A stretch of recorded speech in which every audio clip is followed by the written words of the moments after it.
And welcome back. More news headlines with Natasha Warner, host of Table Talk with Tosh, and Ken Dunek, publisher of Jersey Man magazine.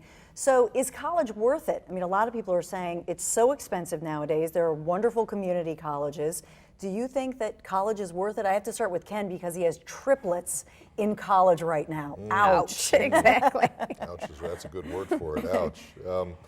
Well, number one, I do believe in community college as a way of getting their feet wet and, you know, so it's not a party initially. And I think it's an economical way, certainly for triplets to start their school career. Might have moved on to four-year schools, and the deal that I made them was that I was going to support them financially if they continued to progress towards their degree. And they've all done that, and it looks like they're, you know, they will graduate this year.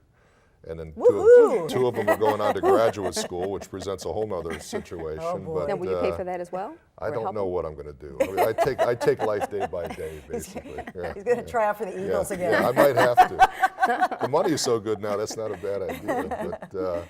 But you know, it's, hey, listen, tuitions have continued to go up, and you know, a school like Villanova that we talked about, Jay Wright, before, is in the 50 or 60,000 range per year, and you're talking about $250,000 for a Villanova education. I mean, that's tough for anybody. So, you know, we're just that is. Like, see, with me, I paid for my college education as well as my husband. We didn't have parents that were able to afford it. So, for me, I think I have a better respect, I guess, or appreciation for my education because I struggled to pay my own way through college. And I'm not saying either way is right or wrong, but as far as what we've decided is, you know, we'll probably help out at some point, maybe help out with incidentals, but as far as paying $50,000 a year, I just don't know that I'll do that. I want them to feel that burn a little bit. I want them to appreciate it as well. But you have young kids. I mean, Yeah. do you have 529s? Are you thinking about that? And Well, yeah, I planning do ahead? have money set aside for them, but now, do we give that to them? Because with the 529, I'm understanding that the money is earmarked just specifically for them. Right. But with, you know, we were advised to do an IRA, so it's not necessarily their money to just say, okay, I'm going to go and tour and travel Europe for the year. I want to find myself.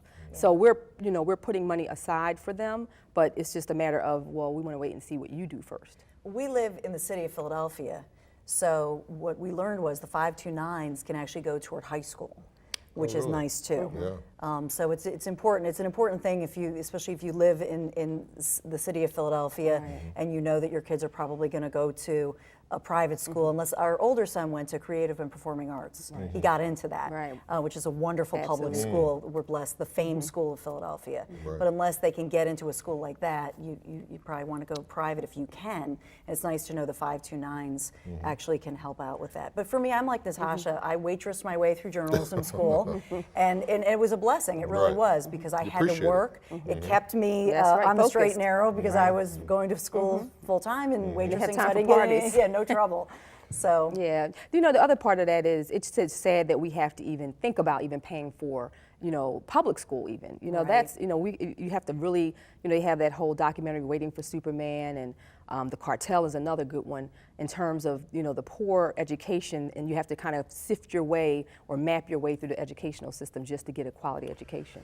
Yeah, if it wasn't for an athletic scholarship, I wouldn't have gone to college. So, but that made me focused as well, because I trained hard, and I was really one of the few out of a very small school in northern Illinois that you and I talked about before that ever received an athletic scholarship. Now, as far as my kids are concerned, my oldest daughter Ashley was a standout basketball player. She got a full ride to local Holy Family College here in Philadelphia, Division II school, had a wonderful experience. The triplets, Jamie, Taylor, and Alex, are all, you know, working their way through school. They all have jobs, but you're right. I mean, the harder you work for something, the more you appreciate it. Yeah, so there's a balance. You know, I think we'll help out at some point, maybe even buy them a car. You know, we have rental property, so we'll be able to say, okay, maybe you run the rental property, and now you can have that income. But as far as to take and just write a check, I don't know that we'll be in a position to do that with three children. Yeah, I hear you. Yeah. So, you know what? We'll take a quick break, and we're going to have some fun topics too. Talk about keeping in shape. And I remember, I think before Thanksgiving, Natasha was on, and you worked out Thanksgiving morning. Yeah. You know, she's amazing. It was cold. But I know both of you work out, and so we'll talk about weight gain, and especially over a winter like this one, and some other headlines and some serious topics such as the Dunn verdict. And they're still talking about that one across the nation that happened in Florida. We'll be right back.